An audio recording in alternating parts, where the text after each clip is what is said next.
we issue subpoena to these government officials to require their presence in the next hearing. Kung meron ka pang gaganaping hearing, dapat masabina ito sila para magkaalaman. Klaruhin natin ito. Ay. Maraming salamat, Senator Ronald De La Rosa.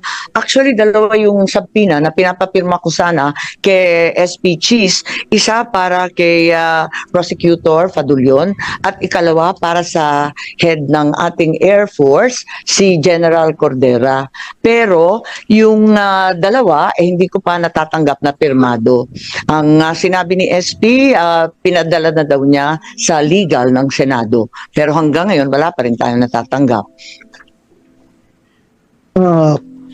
Follow up natin, Madam Chair, kasi alam mo, if this situation is left unchecked, ang mangyayari sa atin dito is hayaan na lang natin na meron tayong Philippine National Police na patuloy na nilalabag yung ating konstitusyon at ang ating mga batas. Hindi po maganda ito, Madam Chair. Kaya nag-exist yung Senado, in particular, yung buong Kongreso, para meron tayong checks and balances. Hindi po pwede yung executive branch of government, hahayaan na lang natin na gagawa sila ng mga hakbang na lapag sa ating konstitusyon. So we are here to check them.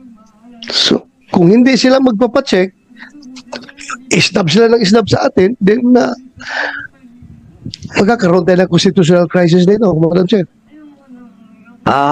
Sang-ayon po ako sa inyo at talagang hindi tama itong pangkalahatang sinasabi. Lahat na lang executive privilege, lahat na lang sub judice. Alam naman natin, hindi naman tayo lihis at alam naman natin na napaklaro ng Nery versus Senate, yung Ermita case, kaliwaliwanag na kinakailangan na talagang malapit sa Pangulo, ang impormasyon hindi makukuha sa iba, hindi naman ito magiging panganib para sa lipunan, kaya't paano po ito naging executive privilege, alam na po natin yan at hindi naman tayo nakikialam dun sa bagay-bagay na sinaloob ng mga kaso at asunto sa Korte Suprema. Kaya ang palagay ko, dadami po ang subpoena na hihilingin natin sa ating Senate President.